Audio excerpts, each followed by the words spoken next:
الأخرى الوقوف إلى جانبه عفوا. إذن قصة فؤاد خشانة هي قصة سوف أترك له المجال ليقص علينا هذه القصة الغريبة جدا جدا جدا، ونحن الآن في ورشته الخاصة بإصلاح السيارات المضروبة أو السيارات التي تعرضت إلى حوادث مرور خطيرة. متمني لكم أيها السادة والسيدات أن تقضوا معنا وقتا، لا أقول طيبا ولكن أقول وقتا قد يكون مؤلما لنا جميعا. نتابع معا قصة الشاب فؤاد خشانة. بسم الله الرحمن الرحيم. شكرا لقناة نوميديا نيوز اللي راسلتها من قبل، واليوم راهي تفكرتنا وجات زارتنا. هذا المحل تاعي خاص بتصليح السيارات ودهنها. بون حبيت نحكي لكل الجزائريين على شيء واقع في الجزائر بالنسبة سيارات الموت. السيارات هذو اللي بيعوا فيهم الوكلاء. كنت نخدم في لاميزون شيفرولي اللي كاين مقرها بطباكاب عنابة. هذه لاميزون سيرفيس ابريفونت. بون نخدم حاكم، نخدم معمول شي ب40%. انا ما فهماه كيما باسكو نخدم الصنعة هذه نخدمها مليح. اول ما جاني كنت في لاميزون فيات، جاب لي افيو وقتها 2007 جديدة، و 4x4 كيا سورنتو مضروبين. عاودت له خدمتهم عجباتو. جاني العيساوي عبد الرحمن مولا لاميزون هادي شيفرولي، وانا كنت بجنبهم تم ميزون فيات. تما تعرفت به تما. السيارات هم كيعجبو. قال لي انا عندي ماتريال كابين بنتير وكاين مربر تاع اللي يكسر كيما هذا درك اللي يكسر سيارات تاع مضروبة يعني ياسر. بديت معاه لو 20 ديسمبر 2007. بديت معاه بون بديت نخدموا السيارات تاع الزبائن. مرة من المرات ولاو يجيبوا في السيارات من العاصمة، من لا ميزون مير، من الأم، الشركة الأم ديامال. يجيبوا في سيارات جدد ومعطوبين، يعني فيهم كاين حتى اللي مقلبة. كي بداو يجيبوهم يقول لي مول الشي راهم سيارات تاعي نشري فيهم من لا ميزون ندير فيها يكريهم وليو لوكاسيون فواتير. درنو انا نخدم وهم يبيعوا فيهم سيارات تتباع سيارة جديدة بسومتها الريال. الوقت هذاك كيما لوبترا دير 109. واحد النهار كشفت سيارة من نوع اوبترا لاتوتوب. كنت انا مركب لها واقي صدمات الامامي تاع وحدة باز. كي رجعت الطوموبيل هادي فقت بها، انا عرفتها باسكو الطوموبيل هادي ليكس، واقي صدمات تاع وحدة نورمال عادية. جيت نقول للمدير التجاري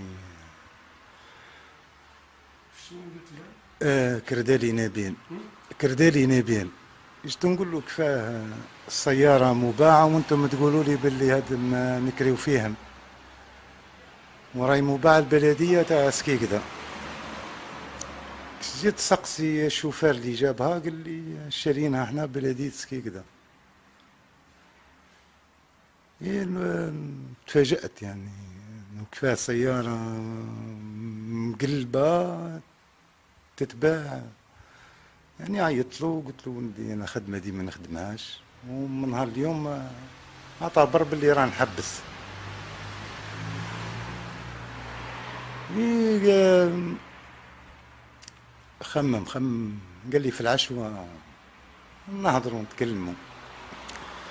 إيه في العشوة هذيك دخلنا للبير وبدينا نحكي. قال لي يا ولدي انت جان صغير والدنيا جاياتك.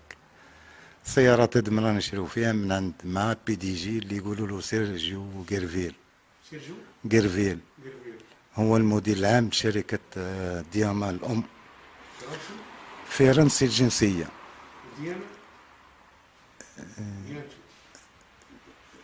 فرنسي هو الجنسية. المهم مسيحي كان. المهم من بعد درك نحكي لك. بدينا نحكيو في التفاصيل. قال لي انا ولدي انا بابا راه مدير عام تاع بنك في ميلا، وراه مدعم العيساوي ب 280 مليار. بون نشوفوا احنا كيفاش يعني انت تخرج من الازمه كشاب، يعني طموح، خدمتك راهي ملاحه، صنعتك ملاحه الله يبارك. وش رايك كون احنا عندنا 141 سياره، يعني من السيارات اللي جبناهم بعناهم، كنت تدي 10 ملايين على كل سياره راه يطيح لك مليار و410 ملايين. بمعنى انهم سيارات معطوبه وتبيعوهم على اساس انها جديده. على اساس هم يبيعوا فيها من اساس انها جديده، وهي معطوبه يديهم يتباعوا في جيجل عنابه سكيكدا تبسه. بدينا نتحاوروا انا ونبيل هذا المدير التجاري تاعو، نتحاوروا وبدا يحكي لي باللي المدير العام صاحب الوكيل هذا يساوي عبد الرحمن على صحاب بالعائلة تاعهم نساهم، مش نساب. مرت قرفيل هذا ألمانية، ومرت العيساوي باباها تونسي وأمها ألمانية. هذه اللي كان معرفة بيناتهم. أعطاه لاغريمون تاع لا ميزون شيفرولي. وهذا قرفيل هو اللي يمد السيارات المعطوبة للعيساوي. قال لي مازال كاين الخير القدام ودير معنا دراهم وراه. قال لي راهو قرفيل ماهوش قاوري، راه يهودي. كيفاش؟ يهودي ونحلوا لك كونت في فرنسا، يعني تولي بخير عليك.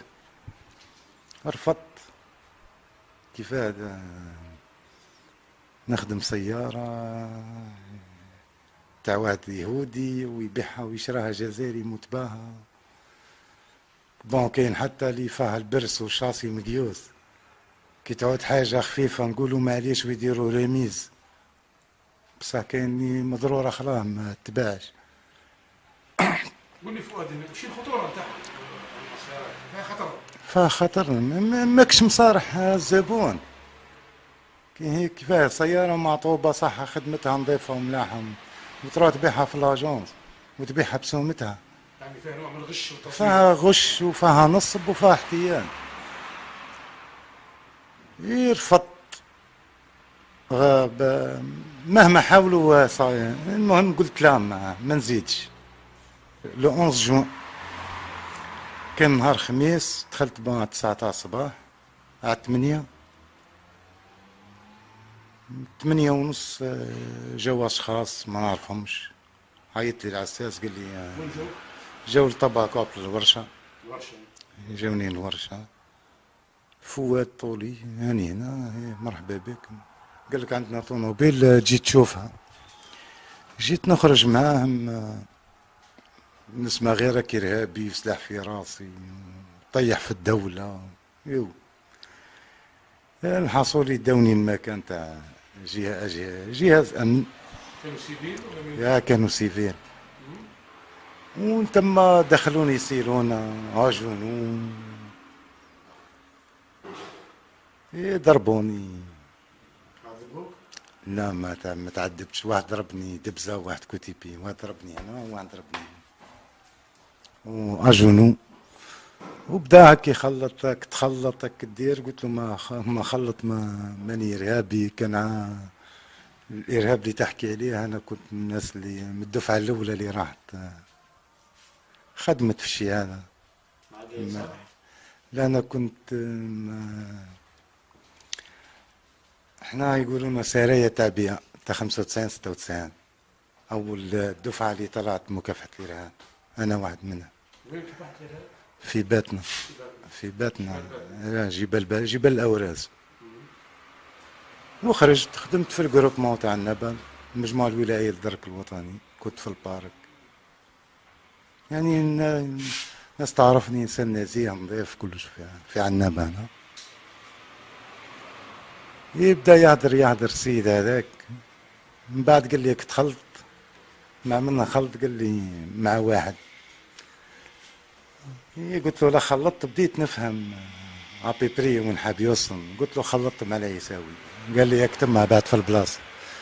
قال لي كنت تزيد توصل للورشه هذيك تموت، كنت تلحق الرمبوان تاع الطباكو بتموت. قلت له اخويا يعني حقيقه غاضتني اللي جهاز امن يدير معايا الشيء هذا ومخلي الناس اللي قاعدين ينصبوا على الجزائريين ويهلكوا فساد في البلاد هذه. ذكرني في العام قلت 2009 11 جوان 2009. من حق ما صبرتش. الجهاز هذا فيه رجال نعرفها وجهاز نظيف ياسر. اتصلت يعني بناس في الجهاز هذا قاموا بالواجب، حتى اكتشفوا السيد قرفيل هذا انه يشتم رئيس الجمهورية ويحيى، ووقت هذاك رئيس الحكومة. النهار اللي كشفوه يسمى بي انا اللي بلغت. كي كشفوه رفدوا الناس هادم اللي هزوني ورحنا المحكمة العسكرية. وين المحكمة العسكرية؟ تاع قسنطينة. شو من عام؟ شو من عام معليش؟ 2010. 2010. التحقيقات بدأت في 17 سبتمبر 2009. وداهم واحد شهر رحنا قاضي تحقيق عسكري. شحال كان واحد هو؟ كانوا 3، ولد المدير 4. وشي تهمة؟ وهي التهمة في الأول كانت اختطاف، ومن بعد رجعت اقتياد القبض على شخص دون أمر سلطات مختصة. يعني أنا وش درت حتى يستناو السلطات المختصة تحكمني أنا. هذا ابن القائد هذا كان سيفيل ولا كان ميليتير؟ لا كان سيفيل ومتحكم في عنابة الوقت هذاك. حسب كان متحكم في الولاية كاملة. طفلنا أنا جون صغير واد 26 خلق كترفاويت ولا كتر. وش علاقته هو بالموضوع هذا؟ العيساوي صاحبه، باسكو العيساوي هذا السيد انا كيف حتى انا عرفته وجبدنا. جاب لي بيام سيريوان في 2009 بعد في افريل، وقال لي باللي عاودتها في الجزائر وفي العاصمه وفزدوها له، وجابها الطباكوب عاودتها له انا، كانت صبغه قري. والعيساوي بعت له 4 تاع عجلات خاطين تاعها تاع البيام تاع الامسيس. هذاك شفته مرة واحدة وتفكرت، من بعد نهار اللي هزوني لقيته اللي يحضر مع الناس اللي هزوني، يعني حتى الناس صارفوا وجبدوه باللي هو اللي عطاهم الأمر باش أنا يخطفوني، باسكو هو صاحب العيساوي. من تم في المحكمة كمل لي كمل المحكمة العسكرية. في المحكمة حكموا لهم بون يساوي عبد الرحمن شاهد، خوه شاهد، كردالي شاهد، جابوهم شهود باللي الناس هادم جاو لاطوري بصح حنا خاطئين. و واللي هزوني اللي خطفوني هادم تم في المحكمة العسكرية كانوا حكموا لها 5 شهور حبس غير نافذ، والاخرين شهر حبس نافذ و5 شهور سرسي. ومن تم انا قلت لك كيف ما العيساوي اللي قام بالتحريض وواحد كيف قال لك هو مدني روح معه روح للمدني. رحت المحكمة المدنية بون جاو لي الناس اللي شراو السيارات جاو عندنا وثائق وراهم عندكم وراكم صورتوهم. كاين هما الشرطة تاع الويتيام هادم سمعوا زوز، سمعوا البلدية تاع سكيكدا وسمعوا واحد من سوق هراس، البلدية تاع سكيكدا افيو وتاع سوق هراس، البلدية تاع سكيكدا اوبترا وتاع سوق هراس افيو. سمعوهم ولقاو النصب باللي السيد هذا بايع باللي ب 109 وكلش، وفتنا عند قاضي باعوها 109 ساعة نورمالمون ما تعداش، هو يشري فيها ب 20 مليون ما تعداش ال 20 معطوبة باسكو السيارة معطوبة ما تنجمش، ودبل فين و2006 ماهيش يعني في ستوك قديم حتى 2009.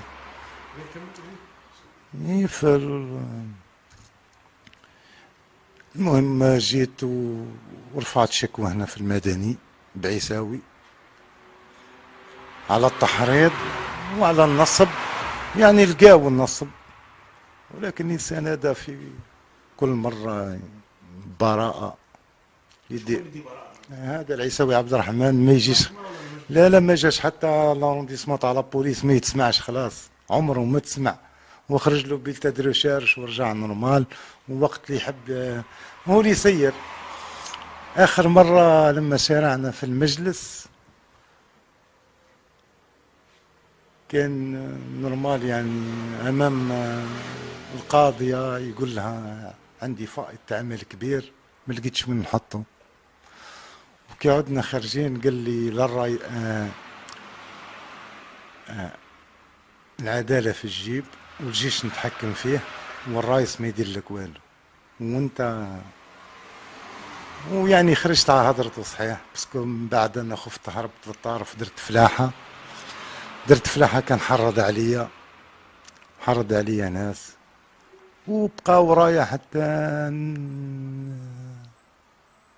حب يقضي عليا، بقى ورايا بعصابة تكون من واحد 7 والناس الكل استفادت، رغم انه في المحكمة الابتدائية كان من الناس هذوم اللي يحكموا عليه الحبس، بصح لما يوصل للمجلس كانت براءة، حتى نوصل انه الزوجة تاعي من الفجعة تاع الناس كيهزوني صابها مرض سرطان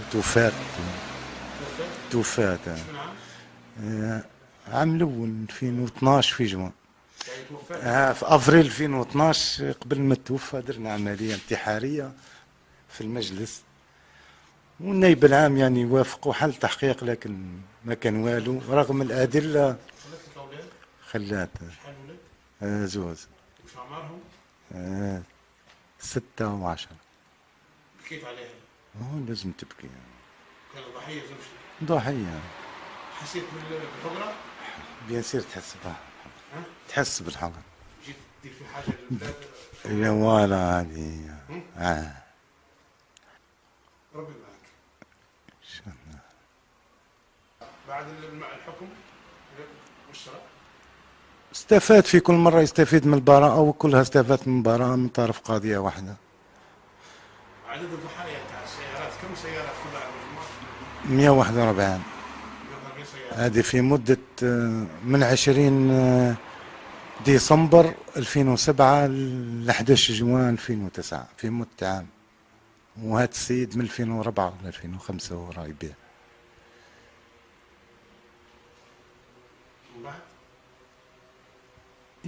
خدمت فلاحة حرش عليا سرقها لي، ضربوني بموس، جاوني بالسلاح، سلاح فوشي جدارمي، واحد ريبريجيستيس رئيس خارج من الحبس في 2009 رئيس عصابة أشران.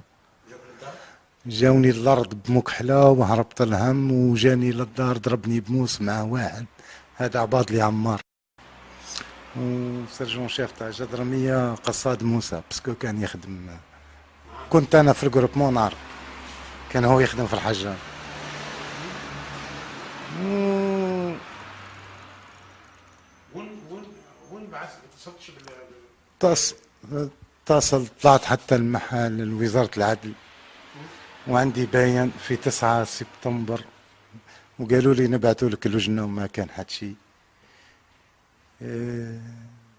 والمشكل حتى الشيء اللي غاضني ياسر ان اليهودي هذا شتم الرايس، ما كان والو. لليوم سيد هذا داري صواردي، داري مطريالي، دار شي وش حب هو ما جديد يعني. كان متعاون معايا، ما رجع لي وعدوني باللي حقوقي تجي، ما كان وين. يحضر غير بالشكاره.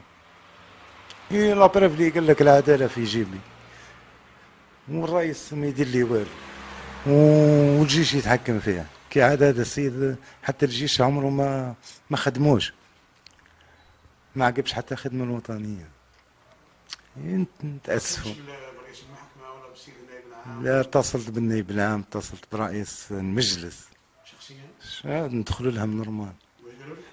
يقول لك حقك ذوك يبان، ولا المشكل انه في العداله الادله كاينه، بصح كان حد شيء. لا بريف راهو زاد تحفظ لي على قضيه الاختطاف، وعندي ادله بجوجمون من المحكمه العسكريه يقول باللي العيساوي هو اللي حرض. لكن احكي لي على الخطاب، قلت لي هزوك في السيارة ثم لقيت باراج تاع البوليس. هاكم ما جاش كي هزوني في السياره وخرجنا من طباكوب، وكانوا مدينك؟ كانوا مديني طريق خلاد ها باي يقتلوني. ومن بعد طحنا في حاج امني، تعاركنا، جه تليفون، هدرت تما دوروني ودخلوني للمدينه تاع النبا. درك سا ديبون يعلم ربي واش كانوا راح يديروا. كانوا مكشوفين وجوههم؟ لا، وجوههم مكشوفه. تعرفهم معك؟ نعرفهم، والاساس واليوم راهم خرجوهم حتى من الجيش. اذا الجيش قام بالواجب. لا الجيش حاجه نظيفه، يعني نفو با يكونوا العباد هذو يوسخون، لاني انا واحد من ولد النظام. انا في خدمت الجيش ونعرفه بيان، وما نحبش كيما خدمت جندي مخلص للوطن كيما نكون مواطن صالح، ما نجمش. انت الان كي خرجت من الطباكو وخرجت مع العساوي هذا، باقي يستمر في الخدمه هذه هو ولا حبس؟ لا، باقي يستمر، ونحاولوا لاغريمون تاع النابا. هو كان بي دي جي هذا كيرفيل عاطيها اغريمون تاع النابا، لكن هو لاغريمون تاع النابا كان حال بها 4 اجونس، بقى حال بها 4 تاع لاجونس. الان مازال في جيجنا. هذا كردالي نبيل اللي محكوم عليه ب6 اشهر سرسي، راه اليوم يمارس التجاره في شيفرولي. قصدك بنفس السياق معه؟ ممكن، وانا يقعد هذا انسان فاسد، يقعد يبيع اي.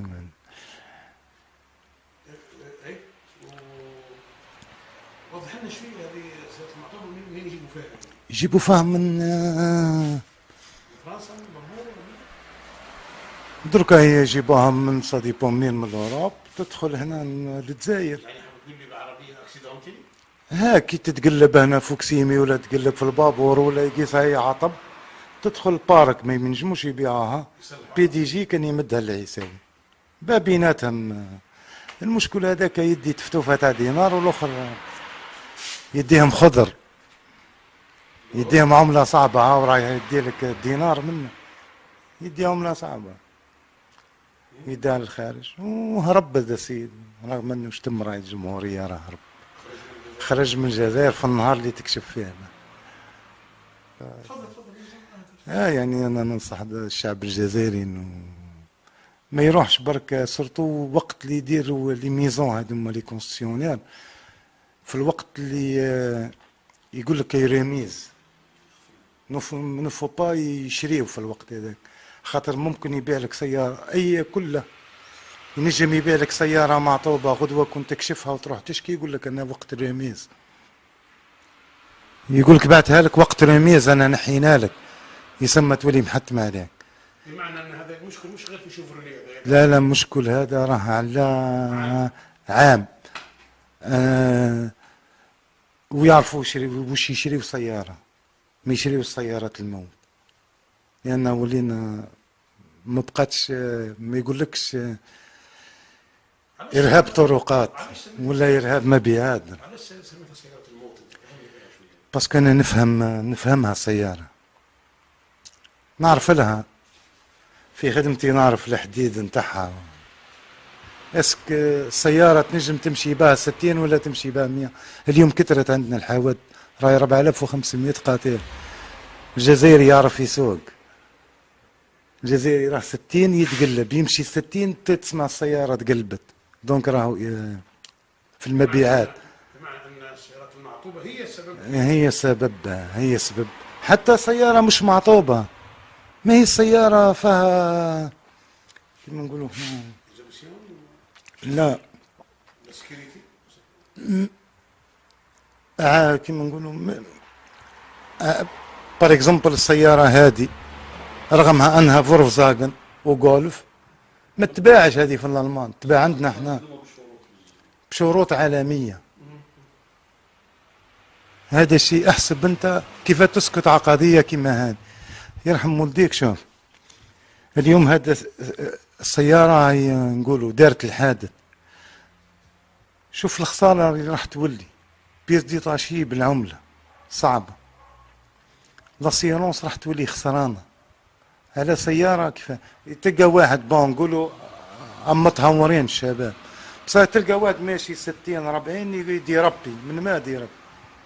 طيب الآن فؤاد القصة انتهت، وش طالب ما المطلوب الآن من وزير العدل، من السيد رئيس الجمهورية؟ طلب من رئيس الجمهورية ووزير العدل يعطيوني حقوقي، والسيد هذا وش دار يخلص؟ الأدلة كاينة، وش دار؟ حب يخلص برك، حب نحس باللي كاين عدالة في البلاد برك. هو دار عدالته وكون انا نخمم ندير عدالتي وسي، والاخر يخمم يدير عدالته، راح تفسد البلاد. فؤاد انت الان حاسس بالندم لما كشفت هذه العصابه؟ قلت والله راك مرتاح الان لما قمت بالواجب نتاعك نحو البلاد؟ لا ما ندمش باسكو عندي اراده الحمد لله. اليوم درت ماتريال خير من اللي عنده هو، ووليت نخدم وحدي والحمد لله. راك تشوف السيارات والزباين نخدم بالثقه بكلش الحمد لله يا رب. هاني خير منه. وعلاش خيرت نوميديا نيوز عن غيرها؟ باسكو تبعتها. خيرت نوميديا نيوز باسكو رحت الإذاعة خاصة، قناة خاصة، لكن بعد قال لك الإشهار، على الإشهار ما نجموش نقدموا حاجة. ممكن يخدموا معها إشهار. ممكن ولا يخسروا الجزائر وما يخسروش الإشهار. عفوا. والله مش نقول. زوجتك توفات الله يرحمها؟ هذيك توفات مأساة كبيرة، 5 سنين وانا هاي. 5 سنين راهو بنادم قاعد يتعذب. طيب وش كلمة تقولها الأخير لكل الجزائريين؟ يعرفوا يشريوا وش يعني، كي يروحوا يشريوا سيارة يعرفوا وش يشريوا برك. وهذو المساهل الكبار يشوفوا يعني يشوفوا سيارة اللي يمشي بها ولده في أوروبا يبيعها. الجزائر لاباس عليها وعندها صوان. بيع لي سيارة اللي تكون كيما يسوقها ولده وانا نسوقها، على الأقل نيفيتيو الموت ونيفيتيو الخسائر المادية والبشرية.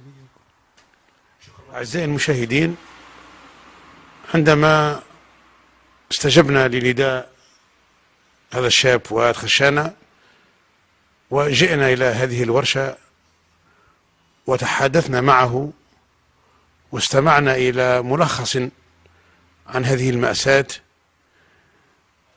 التي تخفي في الواقع أشياء كثيرة لم يقلها فؤاد. لم نكن في الواقع نهدف إلى الإساءة إلى أي جهاز، لا جهاز العدالة الذي نحترمه، ولا جهاز الأمن الذي نحترمه أيضا، ولا جهاز الجيش. كل هذه الأجهزة هي أجهزة وطنية بها من الرجال ما نفتخر به حاضرا وماضيا ومستقبلا. وقد قال منذ قليل أخي فؤاد أو الأخ فؤاد أنه قد تلقى دعما وتفهما من كثير من رجالات العدالة ورجالات الأمن والجيش وغير ذلك، ولكننا أصرنا أو يعني كنا مصرين على أن ننقل لكم هذه الشهادات حتى يطلع المشاهد الكريم على جزء من هذه المعاناة، وربما تكون هذه عينة لفؤاد من عينات كثيرة مع الأسف يعيشها غيرنا من الجزائريين. نأمل أن يتم وضع حد نهائي لمثل هذه الأشياء. أشكركم جميعا، والسلام عليكم ورحمة الله تعالى وبركاته.